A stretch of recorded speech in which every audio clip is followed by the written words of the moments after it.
Today, our chapter is Income and Employment. Income and Employment is our second term chapter. Income and Employment chapter weightage is 12 marks. Income and Employment chapter में आपको पता है ये chapter हमारा macro economics का chapter है. Macro economics में जब भी हम पढ़ते हैं तो हम कौन सा टॉपिक पढ़ते हैं? We are always talking about whole economy. आपने 11th में माइक्रो इकोनॉमिक्स पढ़ी. माइक्रो इकोनॉमिक्स में क्या होता है? Micro economics is the study of individuals and macroeconomics is the study of aggregate. So in income and employment we will start with aggregate demand. What is aggregate demand? जब individual demand करते हैं तो हम लोग क्या बोलते हैं? एक single person की demand.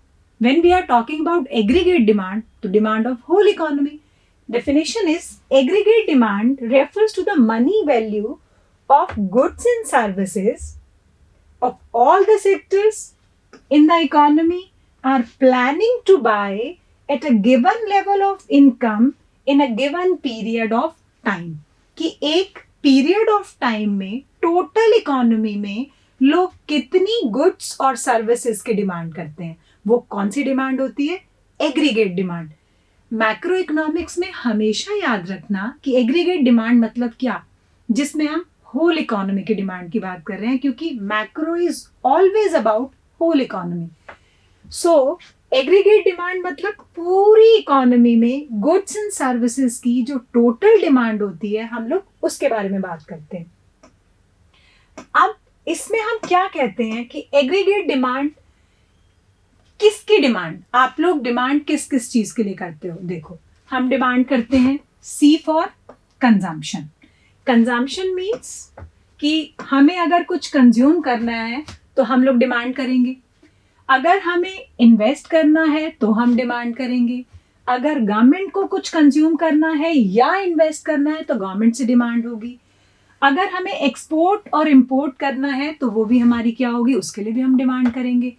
अगर हम बात करें कि एग्रीगेट डिमांड में हम किस किस चीज के लिए डिमांड करते हैं, we are talking about private consumption, private investment, C for private consumption, I for investment for private investment जो आपने नेशनल इनकम में पढ़ा भी है, G for government demand. Government demand में हम लोग किसकी बात करते हैं? We are talking about consumption and investment both.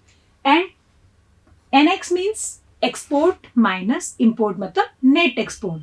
लेकिन इन सबको अगर हम देखें, इससे हमें क्या पता लग रहा है? देखो, अगर हम डिमांड कर रहे हैं मतलब एग्रीगेट डिमांड, आप डिमांड तो दो ही पर्पस के लिए कर रहे हो ना, या तो आप कंजम्पशन के लिए डिमांड कर रहे हो और या आप इन्वेस्टमेंट के लिए डिमांड कर रहे हो.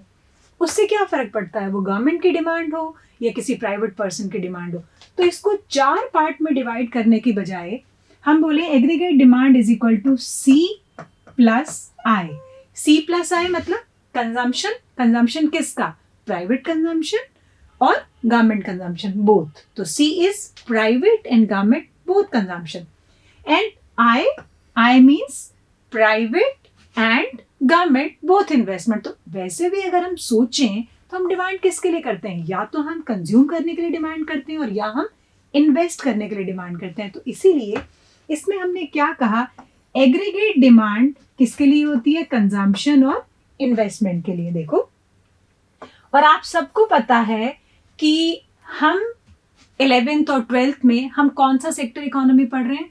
2 सेक्टर इकोनॉमी. 2 सेक्टर इकोनॉमी मतलब क्या, कि हमारी इकोनॉमी में 2 सेक्टर इकोनॉमी मतलब इसमें कौन कौन है? एक तो हाउस होल्ड है और दूसरे कौन है? फर्म्स. हाउस होल्ड सर्विसेज देता है और firm goods and services provide करती है. तो हमारी इनकम क्या होती है?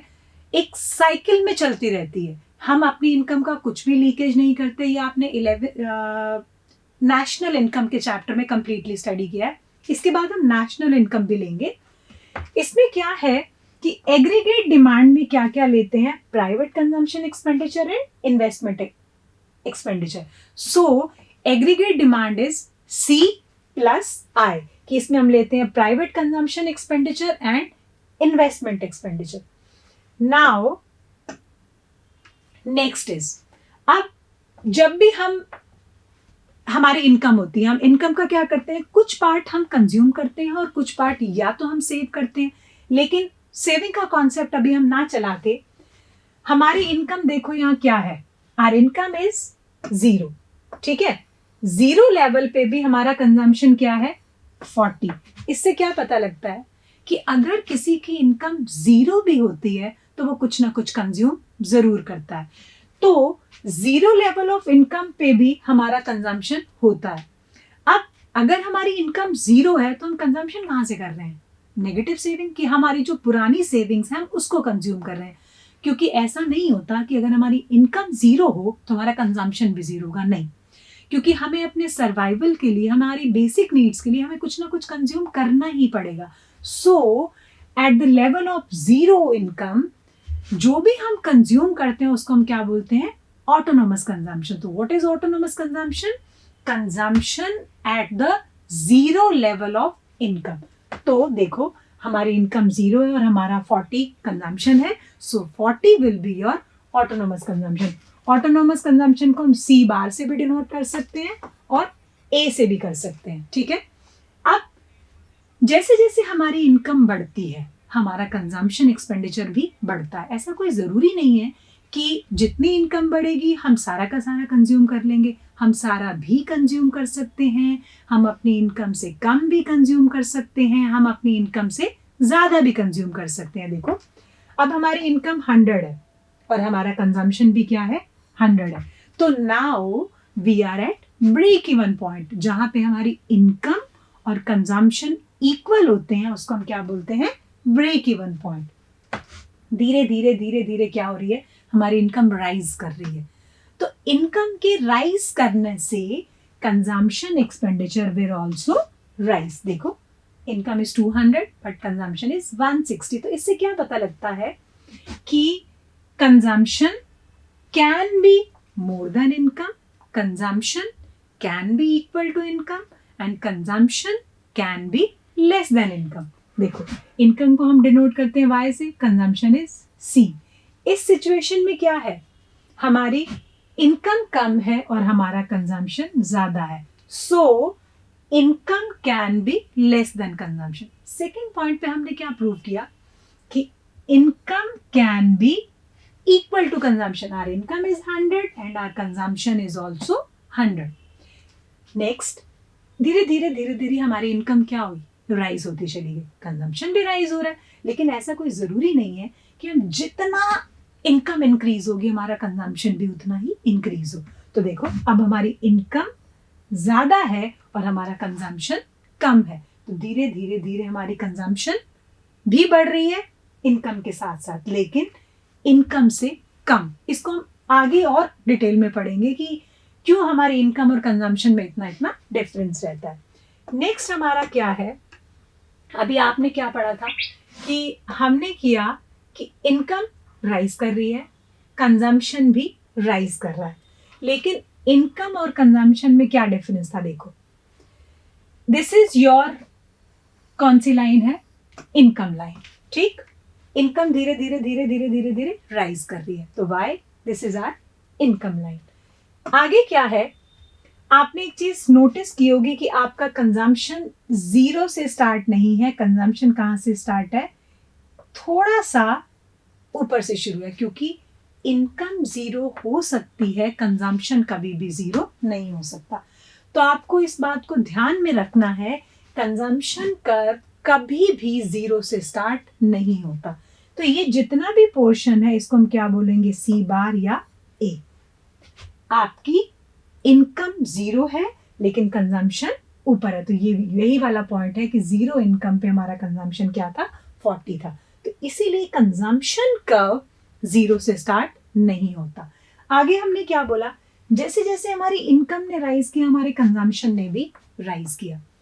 इस प्रपोर्शन तक क्या था, इनकम नीचे थी, कंजम्पशन ऊपर था। तो ये वाली सिचुएशन क्या बताती है, consumption is more than income. Second stage क्या आई, जहां पे इनकम और कंजम्पशन इक्वल थे। ये वो लाइन है जहां पे इनकम और कंजम्पशन इक्वल है। इस पॉइंट को हम क्या बोलते हैं, ब्रेक इवन पॉइंट। ये देखो कंजम्पशन और इनकम ने मीट किया, तो जहां पे कंजम्पशन और इनकम मीट करते हैं वो y is equal to c. This is our equilibrium point where our consumption is equal to income. फिर धीरे धीरे क्या हुआ, इनकम राइज करती गई, कंजम्पशन भी राइज कर रहा है, but income is more than consumption. तो अब आपकी इनकम लाइन ऊपर चली गई और कंजम्पशन कहाँ है, नीचे है. तो ये चीज हमें क्या शो करती है कि income is more than consumption. तो ये क्या है, हमारा एग्रीगेट डिमांड कर्व अगर हम बात करें, ये सिर्फ कंजम्पशन कर्व है. कंजम्पशन कर्व क्या शो कर रहा है, वेयर इनिशियल स्टेज पे consumption was more than income, at the second stage consumption was equal to income, and the third stage our income was more than consumption. तो ये देखो, this is the break even point, and here it is income is less than consumption, and this point income is more than consumption. तो जहां पर income consumption से ज्यादा है तो हमारी इनकम लाइन ऊपर चली गई और हमारा कंजम्पशन का नीचे चला गया. होपफुली आप सबको हमारा कंजम्पशन का बहुत अच्छे से समझ आ गया होगा. किसी को कोई भी डाउट हो, कोई भी प्रॉब्लम हो, कमेंट बॉक्स में कमेंट डालो. आपको विद इन 24 आवर इसका आंसर मिलेगा, किसी तरीके का कोई भी डाउट हो. Now hopefully it is all clear to all of you. Now the next is consumption function. अभी हम पढ़ रहे थे. What is consumption function? Consumption is propensity to consume. What is propensity to consume? Propensity to consume होता है income के बढ़ने से कंजम्पशन बढ़ता है. लेकिन अब कितना इनकम बढ़ती है तो कितना कंजम्पशन बढ़ता है, ये हम धीरे धीरे इसको पढ़ेंगे, क्योंकि एकदम से सब कुछ कर लेंगे तो कुछ समझ में नहीं आएगा. बेटर है हम धीरे धीरे चलें और सब कुछ तुम्हें आराम से समझ आए. अब what is consumption function? देखो, इससे क्या क्लियर होता है कि consumption is the function of income. How we can say this? क्योंकि इनकम बढ़ती है तो कंजम्पशन बढ़ता है. तो इससे क्या क्लियर होता है कि कंजम्पशन किसका फंक्शन है, इनकम का है. देखो, consumption function is the functional relationship between consumption and income. Consumption is the function of income. अब F function, Y is income and C is consumption. आगे थोड़ा सा तुम्हारे समझने की बात है. कंजम्पशन इक्वेशन क्या होती है? कंजम्पशन इक्वेशन होती है A plus B Y. A plus B Y क्या? A is, अभी बताया मैंने पिछली स्लाइड में आपको, A is ऑटोनोमस कंजम्पशन. आप पक्का भूल गए होंगे ऑटोनोमस कंजम्पशन. ऑटोनोमस कंजम्पशन क्या होता है? जब हमारी इनकम जीरो होती है, हम जीरो लेवल ऑफ इनकम पर जो भी कंजम्पशन करते हैं, देखो वो कंपल्सरी है, वो होना ही होना है. तो इसलिए इस ए को हमने क्या कर दिया, अलग कर दिया. ठीक है. तो अब ए क्या है हमारा? ऑटोनोमस कंजम्पशन है. अब बी क्या है? थोड़ा सा कॉम्प्लिकेटेड शुरू होता है यहां से. B is MPC. What is MPC? Formula आगे कराऊंगी, कैसे कैलकुलेट करते हैं सब कुछ आगे करेंगे, लेकिन अभी थोड़ा सा इसका मीनिंग लेके चलते हैं. What is B? B is propensity to consume, कि इनकम के बढ़ने के साथ साथ हमारा कंजम्पशन बढ़ता है. तो B is MPC and Y is income. ठीक है, क्लियर है सबको कि हमारी इनकम बढ़ती है तो हमारा कंजम्पशन बढ़ता है, लेकिन जब हमारी इनकम जीरो होती है तो हमारा कंजम्पशन जीरो नहीं होता है. उसको हम क्या बोलते हैं? Autonomous consumption. As income increase, consumption expenditure also increase. Consumption increase at the lower proportion as compared to income. कि इनकम बढ़ेगी, कंजम्पशन बढ़ेगा, लेकिन इनकम से कम. जीरो लेवल पे भी हम कुछ ना कुछ कंज्यूम करते हैं. अब एक बात हमारी और है कि हमारा स्लोप कैसा होता है कंजम्पशन कर्व का. हमारा, आपने अभी देखा कि हमारा कंजम्पशन कर्व का स्लोप कैसा था? अपवर्ड स्लोपिंग है ना. ये क्या है? ऊपर को जा रहा है. तो ये चीज हमें क्या दिखाती है कि जैसे जैसे हमारी इनकम राइज करती है तो हमारा कंजम्पशन क्या होता है, राइज करता है। तो इसीलिए अगर हम बात करें स्लोप की, तो slope of consumption curve is always positive, क्योंकि ऑब्वियसली जब हमारी इनकम बढ़ती है तो कुछ ना कुछ कंजम्पशन करते हैं। आपकी इनकम बढ़ेगी तो आप क्या करोगे, आप थोड़ा सा और कुछ खरीदना शुरू कर दोगे। आपके पास 2-3 ड्रेसेस हैं, आप 4-5 और ले आओगे, कुछ ना कुछ कंजम्पशन इंक्रीज करते हैं, ठीक है। अब कंजम्पशन का हमारा एक टॉपिक कवर हुआ। नेक्स्ट हमारा टॉपिक क्या है, इन्वेस्टमेंट, क्योंकि हमने अभी एडी के 2 कंपोनेंट पढ़े। AD is aggregate demand. What are the 2 component of aggregate demand? One is consumption, जो हमने अभी कंप्लीट किया है, and another one is investment. अब व्हाट इज इन्वेस्टमेंट? इन्वेस्टमेंट में हम यहाँ जो बात कर रहे हैं वो हम बात कर रहे हैं गवर्नमेंट इन्वेस्टमेंट। बेसिकली इसको गवर्नमेंट इन्वेस्टमेंट हम क्यों बोलते हैं, क्योंकि इसमें हम इनकम को कंसीडर नहीं कर रहे हैं। We are just talking about investment and which is compulsory. आप देखो गवर्नमेंट क्या करती है, इन्वेस्टमेंट करती है। आप स्कूल बनेंगे या कोई ब्रिज बन रहा है, तो कुछ ऐसी इन्वेस्टमेंट, क्योंकि जब भी हम इन्वेस्टमेंट का पॉइंट हमारे सामने आता है तो हमें ये लगता है इन्वेस्टमेंट तो हम तब करते हैं जब हमारी इनकम राइज करती है। लेकिन एक प्राइवेट पर्सन इन्वेस्टमेंट तब करेगा it is related to income. लेकिन गवर्नमेंट की कुछ इन्वेस्टमेंट ऐसी होती हैं जो गवर्नमेंट को करनी ही करनी, वो इस चीज को कंसीडर नहीं करते। अब देखो अभी कोविड की सिचुएशन आई तो उस टाइम पे क्या था, नहीं थे हमारे पास इतना, हम बात करें इनकम की तो इनकम नहीं थी, इनकम जनरेशन भी जीरो था वी कैन से। लेकिन उस टाइम भी गवर्नमेंट इन्वेस्ट कर रही थी, क्योंकि गवर्नमेंट को क्या, इवन कंपैरेटिवली गवर्नमेंट की इन्वेस्टमेंट ज्यादा हो रही थी। कैसे कि गवर्नमेंट को हॉस्पिटल में बहुत सारी फैसिलिटीज प्रोवाइड करनी थी, या उनको जो भी नेसेसिटीज थी वो सब फुलफिल करना था। तो ये कुछ ऐसी इन्वेस्टमेंट होती हैं जो हमें करना जरूरी होता है। देखो अब सबसे पहले हम, इससे पहले कि हम ऑटोनोमस इन्वेस्टमेंट पे जाएं, हम बात करते हैं इन्वेस्टमेंट का मीनिंग क्या होता है। Investment in the value of capital stock, मतलब इसमें इकोनॉमी का कैपिटल स्टॉक इंक्रीज हो जाता है। इन्वेस्टमेंट की जब भी हम इकोनॉमिक्स में बात करेंगे हम लोग कैपिटल इन्वेस्टमेंट की बात करेंगे, हम फाइनेंशियल इन्वेस्टमेंट मतलब शेयर खरीदना इसकी बात नहीं करेंगे, क्योंकि इसको हम इसमें इंक्लूड नहीं करते हैं। तो यहाँ कौन सी इन्वेस्टमेंट की बात हो रही है कि increase in the capital stock of the economy is called investment. अब ये it is the amount spend by the producer to buy capital goods.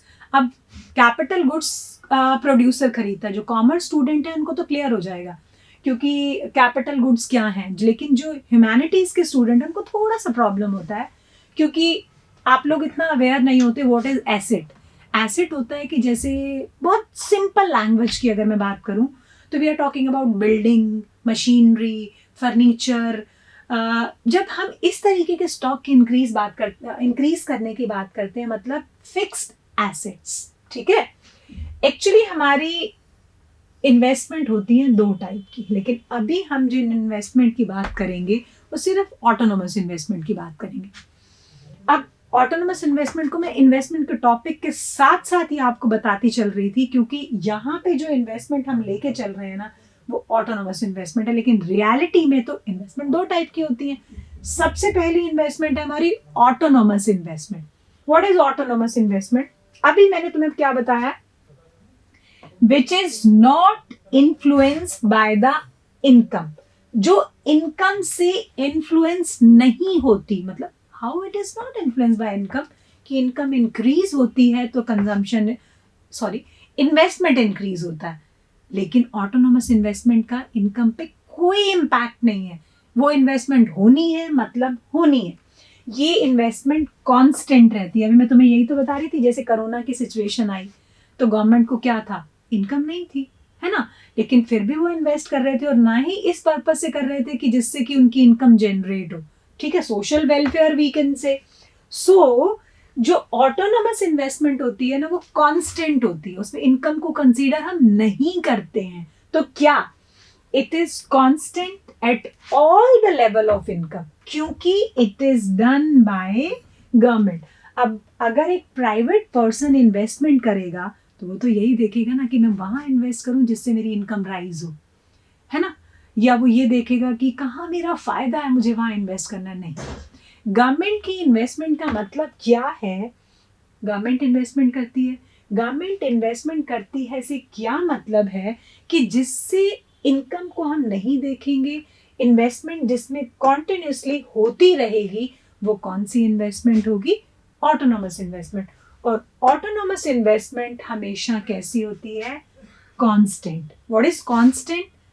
Fix investment है, पैरेलल टू एक्स एक्सिस। जैसे हम इतनी इन्वेस्टमेंट है ना, तो ये इतनी ही इन्वेस्टमेंट रहेगी, there is no change in investment. Income के राइज होने से राइज नहीं हो रही है, इनकम के कम होने से कम नहीं हो रही है, तो this is which investment? This is autonomous investment. Clear है? इसका डायग्राम बनाना भी कोई डिफिकल्ट नहीं है।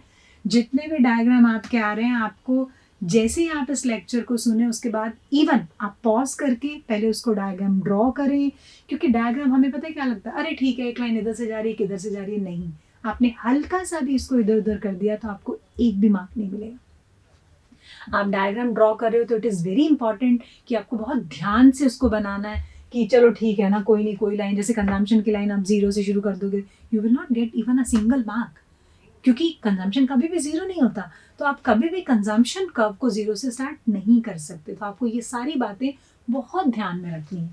अब हो गया हमारा ऑटोनोमस इन्वेस्टमेंट। ऑटोनोमस इन्वेस्टमेंट कैसी होती है? कांस्टेंट होती है। Most of the time it is done by government, it is constant at all level of income and it is not related to income. होनी है मतलब होनी है। अब दूसरी इन्वेस्टमेंट हमारी कौन सी है? अभी तक हम बार बार बात कर रहे हैं ऑटोनोमस इन्वेस्टमेंट के बाद।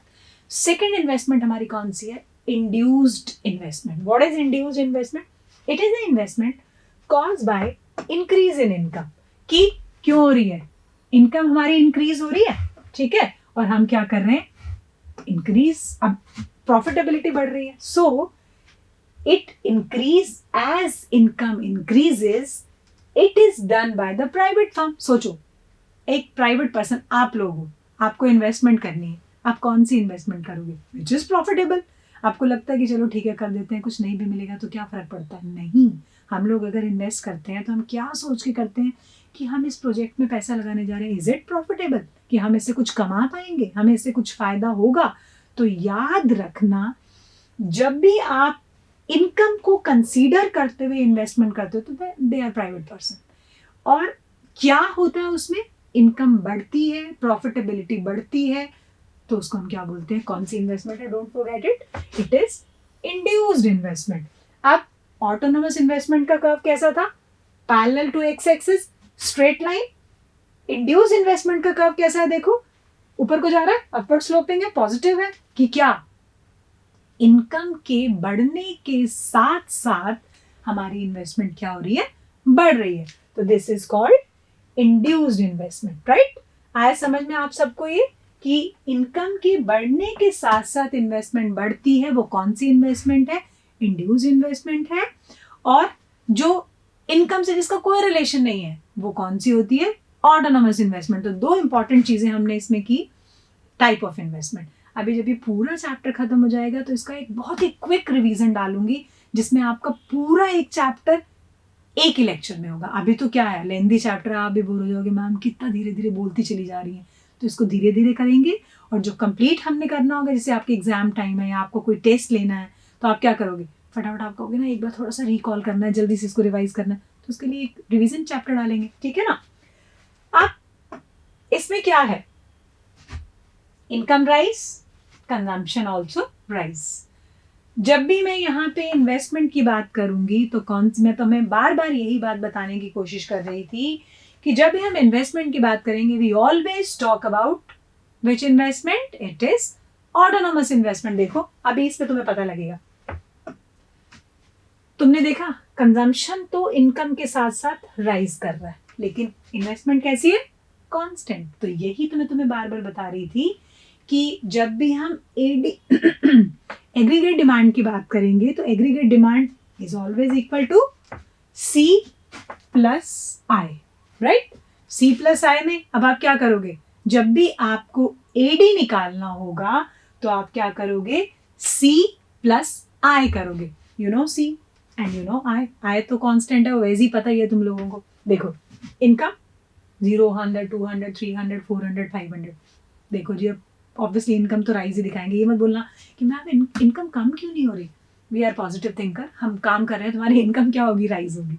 अब कंजम्पशन भी क्या होगा, ऑब्वियसली देखो धीरे धीरे धीरे धीरे धीरे धीरे राइज हो रहा है। याद है तुम लोगों को अभी मैंने क्या बताया था, जब इनकम 0 होती है तो उस पे जो कंजम्पशन होता है, what is this is autonomous consumption. फिर इनकम के बढ़ने के साथ साथ consumption is also rising. Okay, investment, जब भी एडी की बात करेंगे तो हम कौन सा इन्वेस्टमेंट लेंगे, ऑटोनोमस इन्वेस्टमेंट। देखो ऑटोनोमस इन्वेस्टमेंट हमारी क्या है, constant at the level of income. So what is aggregate demand, aggregate demand is C plus I. आपने क्या किया, एडी निकालना है तो 40 प्लस 20 60। फिर नेक्स्ट 100 पे क्या हुआ, देखो 100 पूरा कंज्यूम कर लिया लेकिन इन्वेस्टमेंट फिर भी है, मतलब इनकम 0 है, इन्वेस्टमेंट फिर भी है, तो ये इन्वेस्टमेंट प्राइवेट पर्सन तो नहीं कर सकता। ऑब्वियसली कौन करेगा, गवर्नमेंट करेगी ना इसको। तो इसीलिए मैंने तुम्हें बोला ऑटोनोमस इन्वेस्टमेंट में इनकम कंसीडर नहीं करते, और एडी में कौन सी इन्वेस्टमेंट लेंगे, ऑटोनोमस इन्वेस्टमेंट। अब एडी क्या हो गया, राइज कर रहा है क्योंकि ऑब्वियसली कंजम्पशन राइज कर रहा है। तो एडी किसका समेशन है, सी का और आई, बोथ दोनों है ना इसमें। तो हमने इन दोनों को टोटल करते गए, तो this is our aggregate demand. Is it clear to everyone, क्योंकि अभी आपने कंजम्पशन कर्व भी बना लिया, अभी आपने इन्वेस्टमेंट कर्व भी बना लिया, अभी आपको मेन कर्व जो बनाना है ना, वो कौन सा बनाना है, एग्रीगेट डिमांड कर्व। देखो अगर तुम खुद से सोचो, अभी हम आगे नहीं बढ़ते, 1 मिनट के लिए बात करते हैं। आपको इन्वेस्टमेंट कर्व बनाना आता है, राइट, आपको कंजम्पशन कर्व बनाना आता है, तो जहाँ पे दोनों बन जाएंगे वहाँ पे क्या हो जाएगा, aggregate demand. It's very simple. नहीं तो क्या होता है, हमें लगता है अरे पता नहीं कैसे बनेगा, हमें बनाना है एग्रीगेट डिमांड का, कौन सी लाइन कहाँ जाएगी। Don't get confuse, it's very easy. Diagram बहुत आसान होते हैं, और डायग्राम बन जाता है तो इतना सिंपल हो जाता है, सब कुछ समझ में आ जाता है। देखो अब ध्यान देना, ये क्या है, देखो नीचे एक्स एक्सिस पे ऑलवेज इनकम, यहाँ पे याद रखना वाई एक्सिस। अक्सर जब भी कोई डायग्राम बनाने लगता है ना, उसको यही याद नहीं रहता एक्स एक्सिस पे क्या लेना, वाई एक्सिस पे क्या लेना।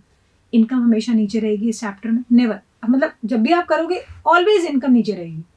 अब याद रखना वाई एक्सिस पे क्या लेते हैं हम, वाई एक्सिस पे हम लेते हैं जो आप डायग्राम ड्रॉ करने जा रहे हैं ना, वही लिख देना आपने बिना सोचे समझे। आप क्या बना रहे हो, आप कंजम्पशन कर्व बना रहे हो, राइट, आप इन्वेस्टमेंट कर्व बना रहे हो, ठीक है, आप एग्रीगेट डिमांड कर्व बना रहे हो। वैसे भी कभी भी डायग्राम ड्रॉ करना हो ना, आपको जो कर्व बनाना है उसको आप वाई एक्सिस पे मेंशन कर दो, कंफ्यूज होने की जरूरत नहीं है, बहुत सिंपल होता है। अब तुम्हें आई पता है ना, कांस्टेंट है, जो अभी हमने पिछले में किया है कि व्हाट इज इन्वेस्टमेंट, कांस्टेंट एक स्ट्रेट लाइन है parallel to X axis, that is investment, क्योंकि ऑटोनोमस इन्वेस्टमेंट हमेशा at all the level of income पे कांस्टेंट रहता है, राइट। उसके बाद क्या बनेगा, कंजम्पशन। क्या कंजम्पशन, अभी मैंने तुम्हें क्या बताया था, कंजम्पशन कभी भी 0 से शुरू नहीं होगा, क्योंकि ये प्रोपोर्शन किस चीज का है, ऑटोनोमस कंजम्पशन का। ए, कुछ भी बोलो इसको, वी कैन से ए और वी कैन से सी बार। अब 2 कर्व आपको पहले से भी आते हैं और आपने बना लिए, क्या है ये, इन्वेस्टमेंट कर्व है, और ये क्या है, कौन सा कर्व है, ये कंजम्पशन कर्व। अभी कुछ नहीं करना, आपने पिछले स्लाइड में देखा था कि हमारी जो इनकम राइज हो रही थी, किसकी वजह से राइज हो रही थी, कंजम्पशन की वजह से। इन्वेस्टमेंट तो कांस्टेंट था, तो आपको क्या करना है, जितना आपका ये गैप है ना, उतना ही गैप आपके कंजम्पशन और इनकम में रहना चाहिए, और बिल्कुल उसकी शेप वही होनी चाहिए जो कंजम्पशन की शेप है।